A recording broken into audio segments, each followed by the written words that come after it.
नमस्कार मित्रांनो, मी स्वाती तोरसेकर एशा पृथ्वीमध्ये तुमचं स्वागत करते. या व्हिडिओचं शीर्षक आहे ना, ते मी चटकदार करण्याचा प्रयत्न केलेला नाहीये. ते आपोआपच म्हणजे विषयच इतका महत्वाचा आहे आणि ज्याला कदाचित माध्यमांच्या भाषेमध्ये हॉट म्हणतात, तसा हा विषय असल्यामुळे ते तुम्हाला चटकदार वाटण्याची शक्यता आहे. पण खरं सांगू का, की हा विषय जो आहे ना, तो गेले कित्येक महिने माझ्या मनामध्ये घोळत होता. तुम्हाला आठवत असेल, की मला वाटतं 30 मे रोजी मी एक व्हिडिओ केलेला होता आणि त्याच्यामध्ये त्यावेळेला एक विषय जो आहे तो खूप चर्चेमध्ये होता, की मोदींचे जे विरोधक आहेत, देशांतर्गत आणि देशाबाहेरचे, ह्या दोघांनीही एक प्रयत्न चालवलेला होता, की भारतामध्ये उत्तर आणि दक्षिण अशी विभागणी होऊ शकते आणि ती का होऊ शकते ह्याच्यावरती बरीच मल्लीनाथी या विरोधकांनी केलेली होती आणि त्याच्यावरती असं चित्र उभं केलेलं होतं की भाजपकडे ह्याच्यावरती काही उपाय नाही. दक्षिणेकडची राज्य तुम्ही बघाल तर आजच्या घडीला कर्नाटक असेल, केरळ असेल, तमिळनाडू असेल, आंध्र, तेलंगण असेल आणि ह्या बाजूचा ओरिसा आणि बंगाल, हे सगळा हा जो पट्टा आहे इथे कुठेही भाजप अस्तित्वात असलेला आपल्याला दिसत नाही. आणि म्हणून मग अस्तित्वात नाही म्हणजे अत्यंत नगण्य अशी उपस्थिती आहे. थोडीफार तुम्ही केरळ आणि तमिळनाडूत तर अजिबातच नव्हती. तेलंगणामध्ये सुद्धा नव्हती. आंध्रमध्ये चंद्राबाबू जेव्हा सोबत होते तेव्हा थोडेफार होते. ओरिसामधले जे पटनाईक आहेत त्यांनी स्वतंत्र अस्तित्व राखलंय, परंतु बीजेपीशी उगाचच पंगाही घेतलेला नाहीये. बंगालची परिस्थिती आपल्याला माहिती आहे. हळूहळू करत भाजप तिथे आपले पाय रोवण्याचा प्रयत्न करतोय. तेव्हा हा सगळा जो पट्टा आहे, इथे जर का बीजेपी नसेल, तर मग ही नॉर्थ साऊथ डिव्हाइड आहे, विभागणी झालेली आहे भारताची. आणि मग अशी विभागणी एकदा सिद्ध करायची आणि मग तिथून पुन्हा एकदा विघटनवादी शक्तींनी शिरजोर व्हायचं, असा एकंदरीत हा जो बेत आहे की काय, अशा शंका यायला लागलेल्या होत्या. त्या संदर्भाने मी तो व्हिडिओ केलेला होता आणि मी जी अनेक त्याच्यामध्ये तुम्हाला उदाहरणं दिली होती, त्याच्यातून निदान माझ्या मनाची खात्री पटलेली होती, की मोदीजी काहीतरी मोठा बेत करतायत. मोदीजी काहीतरी मोठी तयारी करतायत आणि ती मोठी तयारी एवढीच माझ्या मते होती, की त्या रामनाथपुरममधून म्हणजे ज्या मतदारसंघामध्ये रामेश्वर येतं, त्या रामेश्वर असलेल्या मतदारसंघातून मोदीजी उभं राहण्याचा प्रयत्न करत नाहीयेत ना, ही शंका माझ्या मनात आली आणि नंतर ते सगळं असं उलगडत गेलं.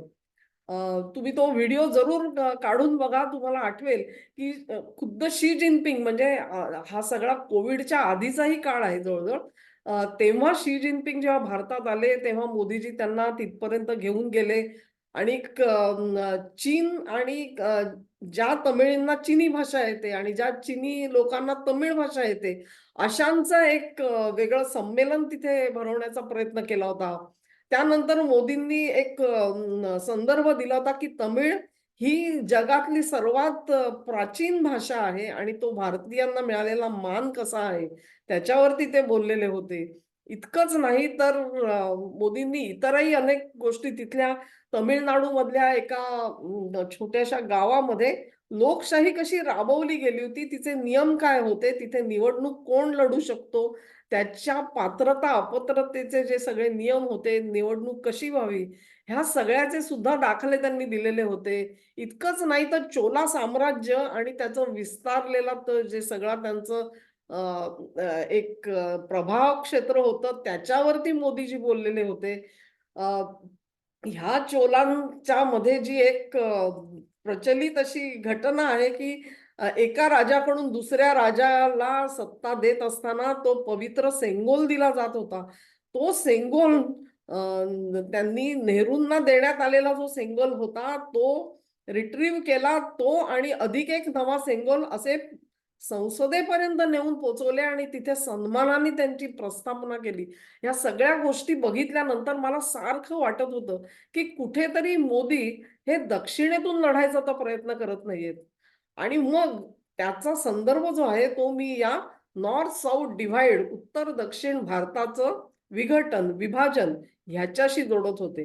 तेव्हा मोदीजी कदाचित असं सिद्ध करायला बघत होते, की बघा मी केवळ उत्तरेमध्ये लोकप्रिय नाही, भाजप केवळ लोकप्रिय उत्तर दिशेला नाहीये भारताच्या, तर ते दक्षिणेत सुद्धा प्रकर्षाने पुढे येत आहेत आणि विस्तार पावतायत. अर्थात ही एक कवी कल्पना होती. त्यामुळे 30 मेच्या माझ्या व्हिडिओमध्ये ते मी स्पष्टपणे बोलून दाखवलेलं नव्हतं. कवी कल्पना अशासाठी मित्रांनो, की ज्या वेळेला पंतप्रधान पदावरचा एक मनुष्य त्याला निवडणूक लढायची असते, तो काही असाच निवडणूक लढत नाही. त्याला कुठे ना कुठेतरी विजयाची निदान 60-70% तर खात्री असायला पाहिजे.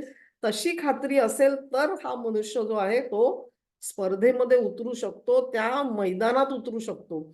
आणि कदाचित मला अशी कुठेतरी ती जाणवत होती, की कदाचित मोदींची तेवढी तयारी नसेल आणि त्याच्यामुळे ह्याचे स्पष्ट संकेत काही पुढे येत नाहीयेत. आज देखील आलेले नाहीयेत.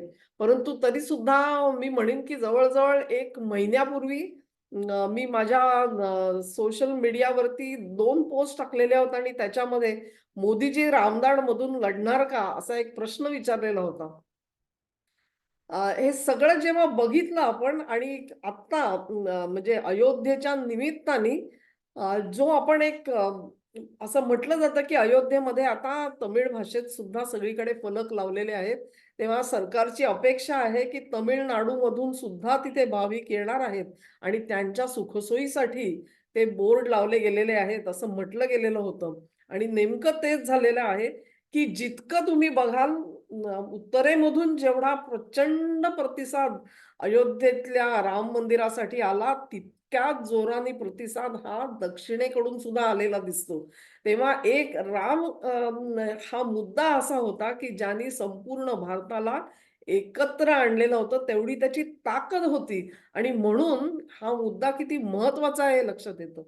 तरी सुद्धा तुम्ही म्हणाल, की इतकी मोठी तुम्ही कल्पनेची भरारी कशी काय मारू शकता? तेव्हा आज हा व्हिडिओ तुम्ही का बनवताय? जर का मी नुसताच एक प्रश्न विचारून सोडून दिलेलं होतं, त्याच्यावरती काही पुढे केलं नव्हतं. पण काल परवाच मी वाचलं, की अन्नमलाई ह्यांच्या हातामध्ये तमिळनाडू भाजपची सूत्र दिलेली आहेत आणि हे अन्नमलाई असं म्हणाले, की भाजपला 17 ते 18% मतं तमिळनाडूमध्ये मिळतील. आणि हे माझं अत्यंत मॉडरेट असं एस्टिमेट आहे. म्हणजे मी फार काही फुशारकी मारतोय असं नाहीये.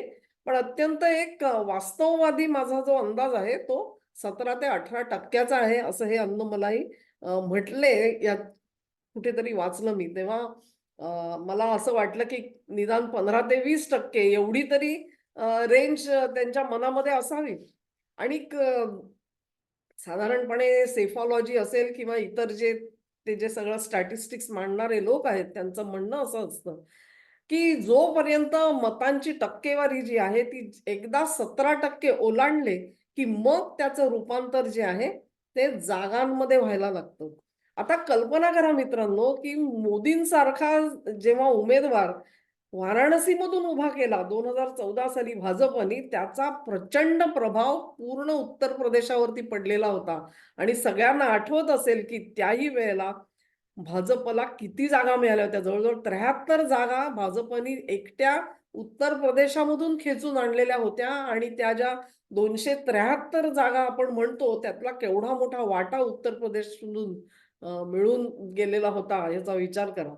तेव्हा असंच काहीसं जर का दक्षिणेमध्ये अशी ही लाट यायची असेल, तर ती लाट ही मोदींच्या उमेदवारीमुळे येऊ शकते, असं कुठेतरी मला वाटत होतं आणि म्हणून अ, काशी रामेश्वर आपल्याला माहिती आहे, की सर्व सश्रद्ध हिंदूंसाठी हे जे तीर्थाटन आहे, त्याच्यामध्ये जशी काशी येते तसाच रामेश्वर येतो.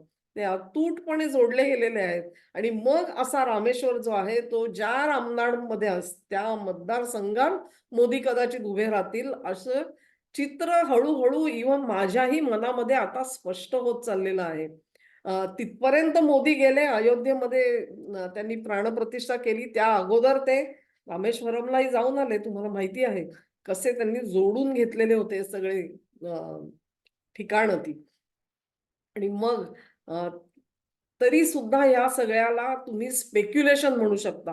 तुम्ही म्हणाल की अन्नमलाई तर भाजपचे नेते आहेत, ते म्हणणारच आम्हाला 17-18% मतं मिळतील. पण त्याला आधार काय, बेस काय?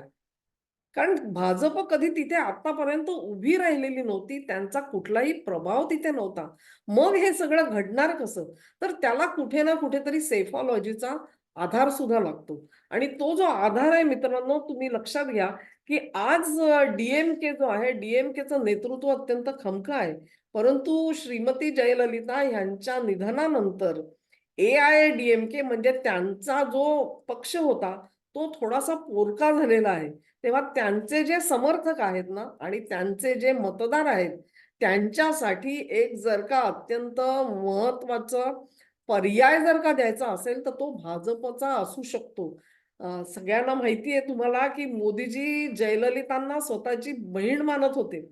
आणि कसं म्हटलं जातं, की त्यांच्यावरती जेव्हा एक प्राणघातक हल्ला करण्याचा बेत दहशतवाद्यांनी आखलेला होता, त्याची पूर्वकल्पना जयललितांनी मोदींना दिली होती. अर्थात या सगळ्या गोष्टी 2014च्या आधीच्या आहेत. तेव्हा इतके जेव्हा त्यांचे घनिष्ठ संबंध जयललितांशी होते, ते बघता ए-आय-डी-एम-केची जी काही व्होट बँक आहे, ती व्होट बँक जी आहे, ती अर्थातच त्याचा कल हा भाजपकडे जाऊ शकतो आणि त्याच व्होट बँकेमधून 17 ते 18% मतं आपल्याकडे वळू शकतात.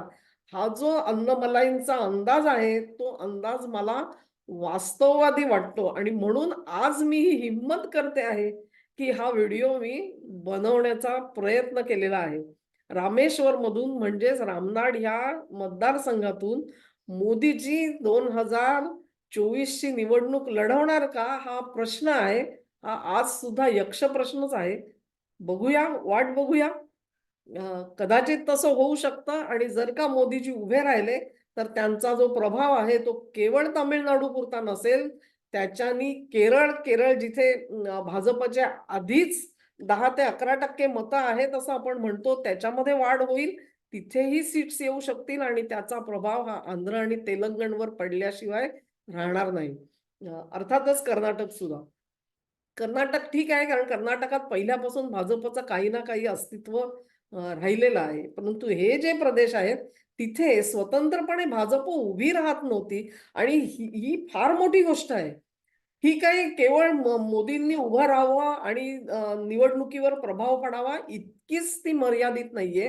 भारताचे उत्तर-दक्षिण विभाजन आणि ती जी कवी कल्पना फोल ठरवण्या इतकंही त्याची सीमित नाहीये महत्त्व.